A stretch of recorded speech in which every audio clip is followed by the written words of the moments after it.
Ex-wife's instant karma. Hey, true story. My name's Tim, and I've been sitting on this story for a long while. I've watched your channel for a couple of years now. Now it's finally my turn. I've always listened, but my life is pretty busy, so writing in before I didn't have time to. If you ever held live stream panels, I would have gladly called in while driving, etc. I want to share what happened to me with my ex-wife.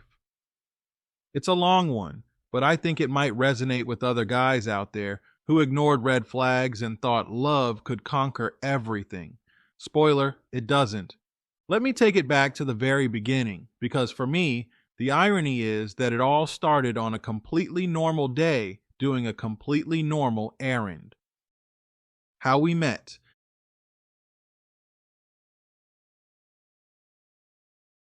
It was a Saturday, and I had taken my dog Baxter out with me to run a few errands. Baxter's this goofy-looking mutt, a mix of Labrador and who knows what else, but he's always been my sidekick. After I wrapped up the errands, I figured I'd give him a little fun time, so I swung by the dog park. That's where I first saw her. She was standing by the fence with her golden retriever, throwing a ball, and every time she laughed, it was like the whole park turned toward her. I remember thinking, okay, she's cute, but don't be weird. Just play it cool. Of course, Baxter had other plans. He ran straight over to her dog and started chasing it around like a maniac. That gave me the excuse to go over and strike up a conversation. Her name was Anna. She had one of those bright personalities that immediately puts you at ease. We talked about the dogs, then about where we lived, and before I knew it, we'd been standing there talking for almost an hour.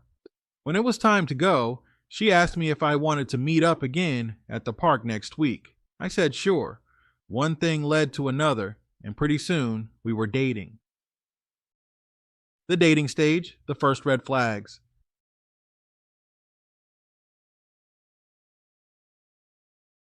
Now here's where I'll be honest about myself. I saw red flags early, and I ignored them. I told myself she was just a little wild and that everyone has their flaws. One of the first things I learned was that Anna had a history with alcohol. At first, she downplayed it. She told me she liked to drink socially, but that she had it under control. There were a couple of nights when she got way too drunk, and I had to be the responsible one getting her home safely. I remember one specific night, maybe 2 months into dating. We went out with a group of friends, and she drank so much that she ended up crying in the bathroom about how she didn't want to be like her mom. That was the first time I heard her mention her mom's drinking problem. Something in me should have clicked right then and there. My gut was telling me, Tim, pay attention. This isn't going to get better. But what did I do? I told myself it was just one bad night. I convinced myself that I could be the guy who saved her, that I could help her become the best version of herself. I think a lot of guys fall into that trap, seeing the broken parts of a woman and thinking love will fix it. Looking back now, I wish I had walked away. Working through it. Despite those early issues, we kept dating. We had some good times too. She was funny, spontaneous, and we really did have fun when things were going well. She eventually opened up more and admitted that drinking had been a bigger problem for her than she originally let on. She said she wanted to stop, and for a while she actually did. When she quit drinking, it felt like I was with a completely different person. She became more present, more reliable, and we started to really bond. Those months when she was sober were some of the best times we had. We took road trips, we talked about the future, and she even started going to therapy. I thought, okay, maybe we really can make this work. So, after about 2 years of dating, I proposed. She said yes, and not long after, we got married. Married life, the good and the bad. At first, married life was good. We were living in this little starter home on the outskirts of town. Nothing fancy, but it was ours. She was working as a nurse, and I was working in IT. We were building something together, or at least that's how it felt. But then, slowly I started noticing changes. At first, it was little things: her mood swings, her irritability, her staying late at work more often. I started suspecting that she had started drinking again, even though she swore she hadn't. One night, I found a half-empty bottle of vodka hidden in the laundry room. When I confronted her, she broke down crying. She said, "Tim, I tried so hard for so long, but I'm stressed out about work, and without it, I have these dark thoughts about ending it all." That hit me like a truck. I didn't know what to do except try to support her. I started going with her to some meetings. I sat beside her in those folding chairs, listening to people tell their stories, hoping it would help her feel less alone. And for a little while, it seemed like it did. She'd come home from meetings lighter, more hopeful. The affair.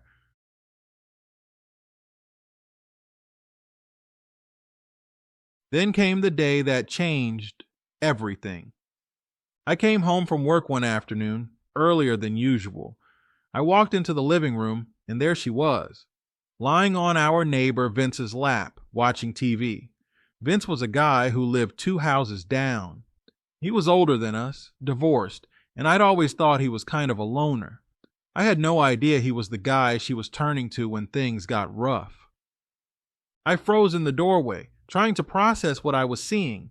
My wife, in sweatpants and a t-shirt, just lounging on another man like it was the most normal thing in the world. When I asked her what the hell was going on, her excuse was, "I called off work because I was stressed and I needed someone to talk to, so I called Vince." I don't know if you've ever had a moment where rage and heartbreak hit you at the same time, but that's exactly what it felt like. I told Vince to get the hell out of my house, and to his credit, he left without saying much. Then it was just me and her. She tried to spin it, saying it wasn't what it looked like, that she just needed comfort, that everyone cheats or slips up, but real couples work through it. She even brought up the fact that we said our vows in a church, as if that was supposed to make me swallow my pride and ignore what I had just seen. But I wasn't buying it. I told her I was done. Within a couple of weeks, I filed for divorce. Aftermath. The divorce went through, and I made sure it was as clean as possible. No kids, thankfully, so it was just a matter of splitting property. She ended up moving out, and I haven't looked back since. Today, from what I've heard through mutual acquaintances, she's in a bad place. She's a heavy alcoholic again, living in a rundown group home with other recovering alcoholics out in some rural area. Some people have asked me if I feel bad for her. Honestly, I don't. I know that might sound cold, but I gave her chance after chance. She showed me who she was from the very beginning, and I ignored it. That's on me. But it doesn't mean I owe her any more of my life or my sympathy. She made her choices.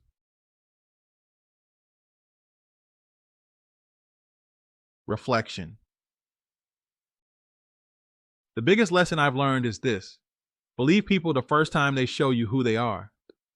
I ignored the red flags because I wanted so badly to believe in the potential of who she could be. I thought love would be enough to pull her through. But love isn't enough when someone doesn't love themselves and isn't committed to truly changing. I also learned that gaslighting is real. When she tried to convince me that cheating was normal and that real couples work through it, that was her way of twisting reality to make herself feel better. I'm grateful I saw through it and didn't let myself be manipulated. These days, I'm focused on myself. I've got Baxter, I've got my work, and I've got peace of mind. And that's worth more than any toxic relationship. Anyway, that's my story, true story. I know it was long, but I wanted to lay it all out. If one guy out there hears this and realizes he doesn't have to stay with someone who's destroying him, then it'll be worth it. Thanks for reading. But of course, life doesn't just tie itself up neatly with a bow after you divorce someone toxic. If only it worked that way. I'm writing this follow-up because the drama didn't end with the divorce papers. No, the real circus started after the fact, with my family, her family, and this ongoing smear campaign where I'm somehow the bad guy for walking away. Buckle up, because this is going to be long. You asked for the whole story, and that's what I'm going to give you. The family fallout.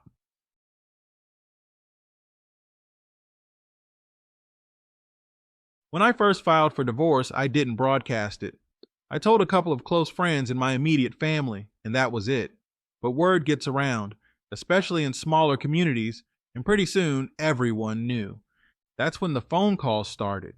My mom was the first one to weigh in. She called me one evening after dinner, her voice serious.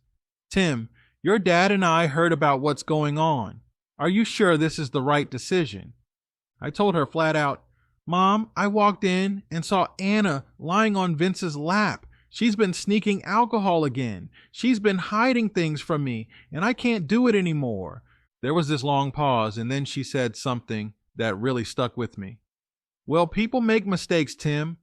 You don't just abandon your wife because she slipped." That word, abandon, burned. I wasn't abandoning her. I was saving myself from drowning with her. But no matter how many times I tried to explain, my mom couldn't see it. She grew up in a different generation where marriage was for life, no matter what. My parents have been married over 40 years, and while I respect them, their marriage isn't some fairy tale either. My dad cheated on her once when I was a kid, and she took him back.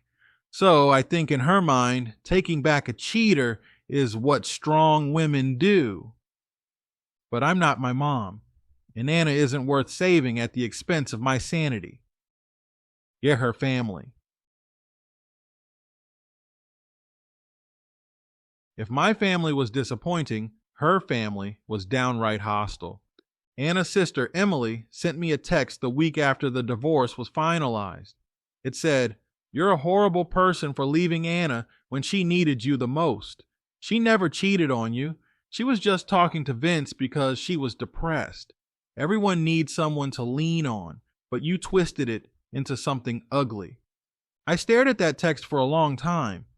Part of me wanted to respond with something sharp like, if lying across another man's lap in my living room isn't cheating, then what is?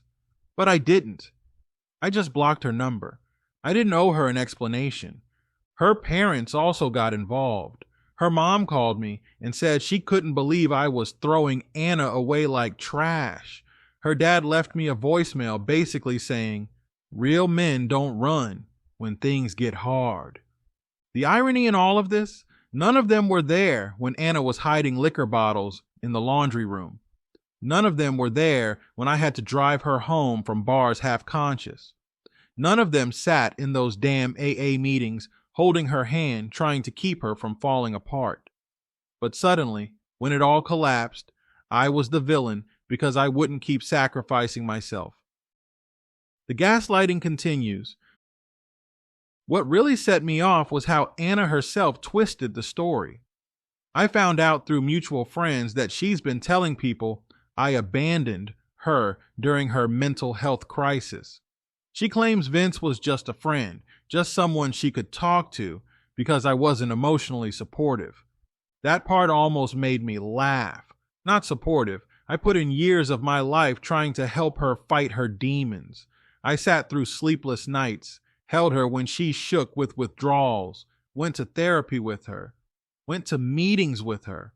But in her mind, because I didn't let her sit in another man's lap while watching TV in our house, I wasn't supportive enough. You can't win with someone like that. The side stories. They don't know.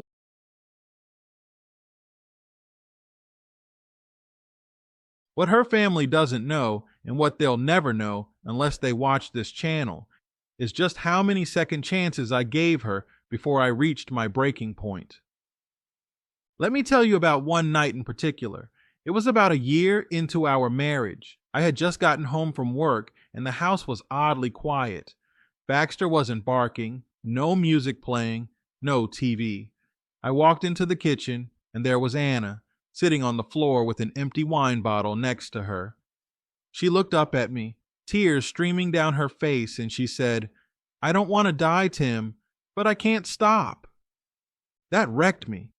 I sat down on the floor with her and held her for what felt like hours. I promised her we'd get through it together.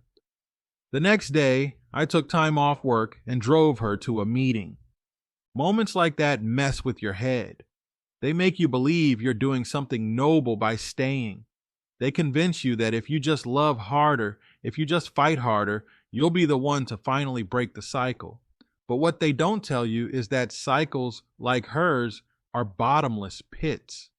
No matter how much you give, it'll never be enough. And yet her family doesn't see those nights. All they see is me walking away after one mistake. They don't know the years of small betrayals that added up to the final blow. The double standard. What really gets under my skin is the double standard. If the roles were reversed, if I had been the one lying across a woman's lap, if I had been sneaking bottles of liquor and lying about it, you can bet her family would have told her to divorce me instantly. But because she's the woman, because she's fragile and struggling, I'm expected to just grin and bear it. It's maddening. I've had people look me in the eye and say, "But Tim, vows are vows." You know what? Vows are meaningless when one person is constantly breaking them. I didn't leave my wife because she had a bad day. I left because she consistently chose alcohol, lies, and other men over me. Rebuilding my life.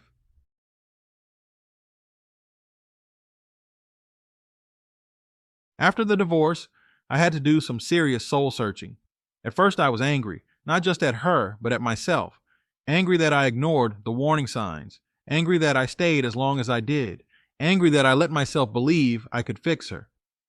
I went through this phase where I second-guessed everything. Was I really the bad guy? Did I overreact? Should I have given her one more chance? But every time those doubts crept in, I'd remember the look on her face when I walked in and saw her with Vince. She wasn't sad. She wasn't broken. She was comfortable, relaxed, like she belonged there. That image is burned into my brain, and it reminds me that I made the right choice. I also leaned a lot on Baxter during that time. Funny how dogs know when you're hurting. There were nights when I'd just sit on the couch, staring at the wall, and Baxter would climb up beside me, resting his head on my lap like, "Hey man, I've got you." Sometimes I think he saved me just as much as I saved him when I adopted him. Social fallout. Of course, it wasn't just family. Friends got involved too. Some sided with me, some sided with her. Our mutual friends split right down the middle. I lost a couple of friendships because people didn't want to take sides, which is laughable because when someone cheats, there is a side to take. But people like to stay neutral because it makes them feel righteous. I had one friend tell me, "Well, Tim, relationships are complicated. It's not really our place to judge." Not our place to judge? If someone robbed your house, would you shrug and say, "Well, theft is complicated. Give me a break"? Where she is now.